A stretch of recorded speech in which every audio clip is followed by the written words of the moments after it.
Today I would like to invite you into my studio to show you a short demo on the difference between a straight and zigzag stitch.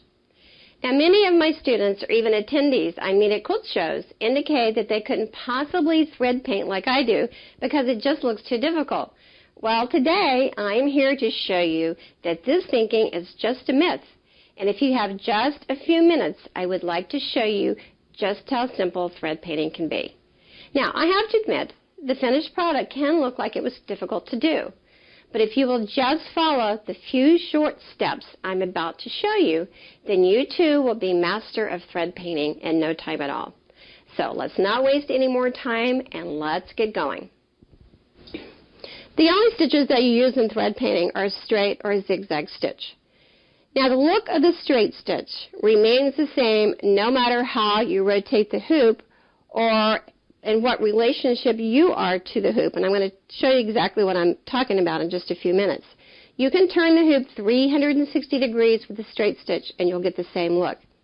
Now, with a zigzag stitch, you can vary the width of the stitch and you can get different looks just by varying that width. Now, it doesn't matter where you set the length on your straight or your zigzag stitch because you're controlling that length by how fast or slow you move your hoop or the speed of your foot pedal. So let's see how this works. And the first thing you're going to need to do is you're going to need to get your supplies together and make sure that you have everything that you need in order to get started. Now, the first thing we're going to work on is going to be on the straight stitch. And the first thing you need to do is you need to pull up your thread from the bobbin. Now, a lot of people will say, well, why do you do that? Well, I do that because I don't want that little rat's nest of thread that you can get sometimes when you don't bring that thread up. Now, I will tell you that those of you that do have an automatic thread cutter, that once it cuts the thread, it may cut it so short that you can no longer pull your thread to the top, and that's okay. So what I'm going to do with a straight stitch is I'm going to take a few stitches to secure my stitch. Now, if you have a needle up, needle down, this is a really good time to use it because what that needle is going to do, it's going to hold my hoop in place while I cut my thread here. So what I'm going to do is I'm going to move the hoop north to south.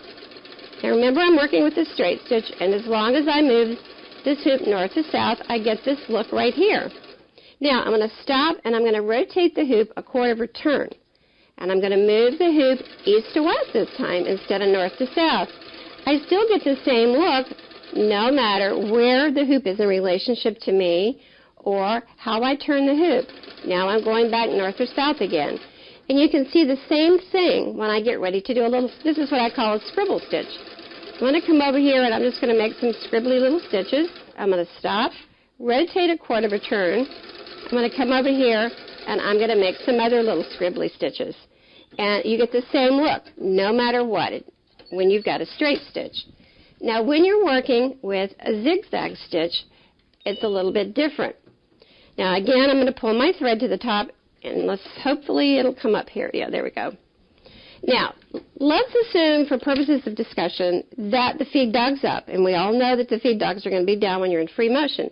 But for purposes of discussion, we're going to assume that the feed dogs are up. This is what your zigzag stitch is going to look like. Now, here again, I need to stop, cut my thread. And this is what your zigzag stitch looks like when your feed dogs are up. Now, I can decrease the width between the stitches, and I get this look here. In other words, I've got more spaces between the zig and the zag, so I can get this look right here. I can also come in, and I can reduce the width on the zigzag stitch and make it much smaller. So that's what your zigzag stitch is going to look like when your feed dogs are up. Now let's go back to free motion. The feed dogs are now down. We're going to take a couple of stitches again to hold the thread in place. Cut my thread tails. And this time, what I'm going to do is I'm going to pull the hoop slowly towards me. And when I do that, I get the same look from here to here. It looks the same. All I have to do is increase the speed of the hoop, and I get more space between each stitch.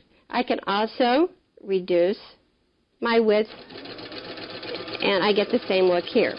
So with a zigzag stitch, I will have the same look as long as I'm moving the hoop north to south. Here's with the feed dogs down, here's with the feed dogs up. So I basically get the same look no matter what I'm doing when I'm using a satin stitch. Now when you're using a zigzag stitch and we change the direction of the hoop, you get a little bit different look. Now what I'm going to do this time is I'm going to come down here and I'm going to put my needle slightly above this line right here. Now in thread painting, if you'll remember one thing, the line that you're thread painting, which is going to be this line right here, as long as that line is parallel to this table edge, you'll always have a straight line of stitching. Now I'm going to stitch above this line because it makes it a little easier for you to see what I'm talking about. Now remember last time when we were doing the zigzag stitch, we moved the hoop north to south, and that's what gave us a satin stitch? Well, now this time, if we move the hoop east to west, we get a straight line of stitches, and this is what's called a fill stitch. Just by moving the hoop east to west, you get a straight line of stitching. Now I'm going to come down here, and I'm going to fill in this little area right here. Now you can also see how quickly a zigzag stitch fills in. It didn't take me any time at all to fill in that area right there. So now you think, okay, well, I've got the idea. I'm doing a straight line. This shouldn't be a big deal to go in here and thread paint this. What if I have a line that changes direction on me? Okay, not a problem. We're going to come up here, and this time I'm going to stitch again. I'm going to thread paint right above that line. Take a couple of stitches to anchor my stitches, and cut my thread. Now, remember the line that I'm thread painting. The only area, and don't do this at home, I'm just doing this so I can show you what I'm talking about. You see this little area right here between my presser foot? That's the only area that I'm concerned about when I thread paint, is I'm keeping that line parallel to me. Now when I get over here to where the line starts curving up, I'm going to stop, and I'm going to rotate my hoop. If I need to bring the width down a little bit, I'm going to do that so I can successfully make this turn. And I know it's going to be hard to see with the camera, but this line right here is what I'm trying to keep parallel to me. I'm going to take a few stitches, stop, rotate the hoop.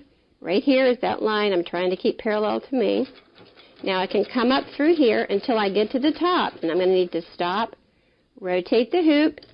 Here again, here's the line I'm trying to keep parallel until I make the curve. Now I have a straight line again, so we're pretty easy here on the straight line. I'm going to get to the other end, rotate. Again, got to keep that line parallel to me. And I'm going to come down here, and all I'm going to do is keep moving the hoop. And I have successfully completed this line. Now I can make a circle with a zigzag stitch as long as my stitch width is narrow enough. So again, the one thing that you have to remember, the line that you're thread painting, as long as it's parallel to you, you'll have a straight line of stitches. Now that you've seen the demo, take a few minutes to practice, and you too will begin to understand how simple thread painting can be. Now, many of my students remark that I must have practiced for years to achieve the quality of work on my quilts. Well, that's just not so. It only takes a little bit of practice to actually get good at this. It's like anything else. Whether you're in quilting or in life, the more you do, the better you get at it. I want to thank you for spending a few minutes with me today, but as a reminder, don't forget to print out the PDF documents that accompany this workshop. Also, the we being my husband, who is manning 2 cameras, and myself, have tried to produce the video as professional as possible.